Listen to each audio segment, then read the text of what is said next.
Just a few weeks ago, I visited Silver Dollar City. Before visiting, I heard nothing but great things about this park, so my expectations were set very high. After visiting, I can say that the park surpassed these expectations, becoming my new #1 park. But how can this small amusement park with only 7 coasters top the one and the only Cedar Point? This is my full review of Silver Dollar City.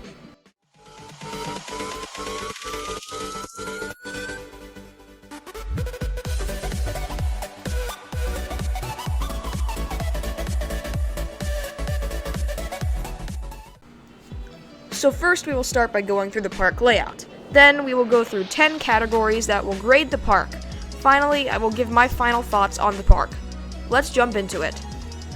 This park has one of the most confusing layouts, so a map will pop up to show where we are in the layout. Starting off with the entrance area. I love the entrance to this park.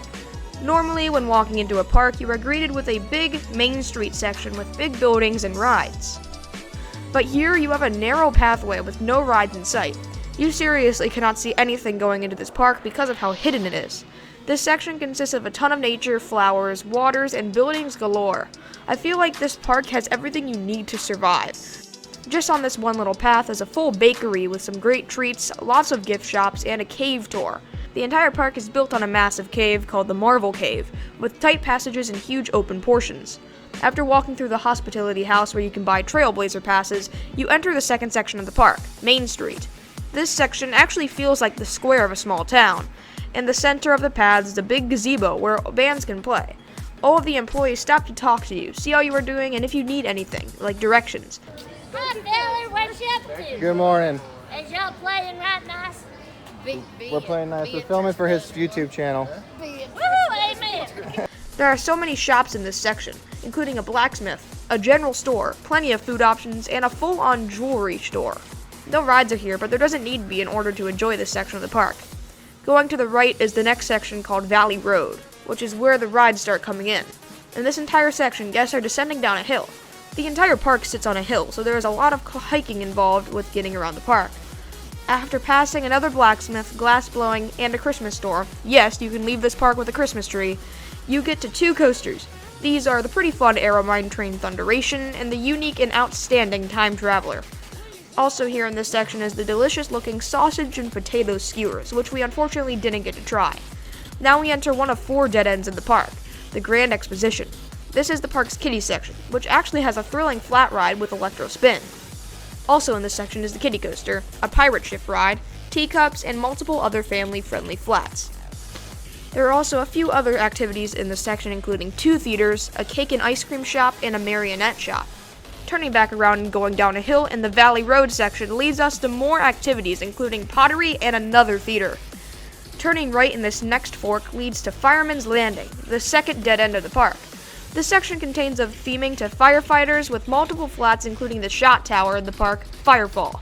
Turning left in the previous fork leads into the huge riverfront section of the park, and they aren't lying with that name, as the flagship attraction in that section is Mystic River Falls, the biggest raft ride in the Western Hemisphere. Another water ride known as River Blast is here as well. The shops in this section include a brand new cinnamon bread shop that gave me big Dollywood vibes. Of course, this park is the sister park of Dollywood, as they are owned by the same chain of parks, Hershey. There is also a gold hunting activity, a huge toy store, a pearl shop, and a pizza restaurant. A small path to the right leads into the Wilson's Farm section. There is only one store for merch for the RMC Outlaw Run, which is at the end of this dead end. Also in this section is an S&S Scream and Swing and a silo ride. Heading back into Riverfront under the train tracks leads into the biggest section of the park, Hugo's Hill Street. Right after walking into this section is Fire in the Hole, a small indoor coaster with a surprising ending that I will not spoil. Straight ahead is a natural store with special sprays and potions. A big opera house theater lies next to Powder Keg, a big air launch coaster with an interesting history to it, as it used to be a water coaster. Walking up the mountainside leads to multiple stores, which include a soap shop, a furniture store, and a store with woodworkings like canes and umbrellas. Right by these stores are the American Plunge water ride and Wildfire, the massive looping coaster built by B&M. Walking up the hillside after passing a soap store and a shop for knives, you enter the final section of the park, the Midtown. This entire section is basically a grid, with small paths leading up to Main Street and a windy path down to Riverfront. There are only 2 rides in this section, the carousel and the train. Also in this big section is the swinging bridge and a jungle gym, which is an interesting feature to this park over the paths. The rest of the small section is just shops. In this section is a candle shop, another bakery, a bathroom supply shop, a flame grill, a leather shop, and the Wilderness Church. This section connects with Valley Road and Main Street, so we are now back at the front of the park. Next, let's go into categories that will test the park's strengths and weaknesses. Our first category is prices, and Silver Dollar City will be getting a 7 out of 10. Now, a single day ticket is pretty pricey at $74 per person, and that only gets you entry.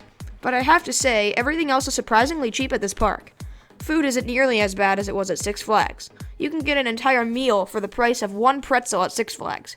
And the Trailblazer Fast Pass, which we did end up buying, was only $45, which is very low considering Cedar Point's Fast Lane, which even then is a long wait, is over $100. And passes for both parks, which include special events and early access on some days, is about $140, which is not that bad. The only super pricey thing about this park is the ticket. The second category is food, and the park will be getting a 9 out of 10. This park has some of the best theme park food I have ever seen. Around every corner of the park is a food stand with delicious smelling food. We had a cinnamon roll, some flame-grilled burgers and chicken, and it was even better than expected. The food here doesn't feel like amusement park food. From the freshly squeezed lemonade and freshly baked bread to big meals like sausage and potato skewers, the food is some of the best at any park. The third category is merch, and the park will be getting a perfect score 10 out of 10. The amount of quality items you can buy at this park is incredible. Most parks only have coaster shirts and sometimes a few posters or puzzles. This park has that, but so much more. The stores in this park sell items that typically grocery stores have. Soaps, decorations, Christmas trees and ornaments, candles, knives, anything you can imagine this park has. The fourth category is navigation. The park gets a 6 out of 10. This park is a maze, which makes it a bit tougher to navigate than most other parks. But there are directional signs and paintings on the ground pointing towards rides, so it makes it a bit easier to navigate. But I can't give the park any more than a 6 because of the parking lot. The parking lot is tough to get out of, and it is set up in a way where you either walk a mile or take a tram. The fifth category is operations, and the park gets another perfect 10 out of 10. I feel like this is as perfect as operations can get. Even rides with long trains, like Thunderation, were quick dispatches. The lines were very long when I went, but they looked longer than they actually were because the train was, at maximum, in the station for 45 seconds. Time Travelers sometimes dispatched in 25 seconds. And even when we got stuck on the lift for Wildfire, the park was quick to get us down and supplied us with exit passes and plenty of water. The sixth category is kiddie rides, and the park gets a 7 out of 10. While the kiddie section isn't as big as some like Planet Snoopy or Bugs Bunny Boomtown, it doesn't need to be in order to be a quality kiddie section. They have a decent looking kiddie coaster with the Grand Exposition coaster and some more thrilling looking kiddie rides with the Elephant March and the Mighty Galleon. The seventh category is flat rides, and the park receives another 7 out of 10. To be honest, there aren't as many flats as there are at other parks, but they are very high quality and actually operational. And the theming at some of these flats is incredible. For example, Mystic River Falls and the Giant Barn Swing. They have a drop tower, water rides, spinny rides, swing rides, and basically everything you need for a good lineup in flats. The coaster collection is the 8th category, and the park is getting an 8 out of 10. Okay, maybe there aren't that many coasters here, definitely not as many as most parks around the US, but there doesn't need to be. This coaster collection is quality, and the park has everything it needs except for an invert. There isn't a bad ride here, the worst being Fire in the Hole, which is still very fun and enjoyable. And the theming at each ride is great, especially Fire in the Hole, Wildfire, and Time Traveler. Outlaw Run and Time Traveler both make my top 15. Park Atmosphere is the 9th category, and the park will get a perfect 10 out of 10. Silver Dollar City goes for a Western frontier-style theme, and it executes it perfectly. All of the buildings and stations look straight out of a Western movie, and the shops fit in perfectly. Even the employees are dressed in special costumes. All of the rides are themed, and everything is presented in a beautiful way. The park is decorated with little objects like mine carts, water wheels, and waterfalls, and they all come together perfectly to create a great atmosphere. The last category is extra activities, and Silver Dollar City is getting another perfect 10 out of 10. Besides the rides, there is so much stuff to do here. One big extra activity is the water park, which unfortunately isn't connected to the park and is a few miles into Branson, but it looks like a great water park. Of course, there are cave tours underneath the park, but most extras come from all of the shops and demonstrations. In most shops, including the bakery, glass-blowing shop, and blacksmith, there are demonstrations for how they make the items. Speaking of which, just looking around the shops and all of the decorations and an extra activity from the rides. So the total score is an 84 out of 100, the highest score we have had in a review so far. What do I think of Silver Dollar City? Well, it is my new favorite park. Now, I am not just a coaster enthusiast. I go to these parks to ride the coasters, but also to see the park and enjoy what it has to offer, see what there is, and make videos about them for this channel.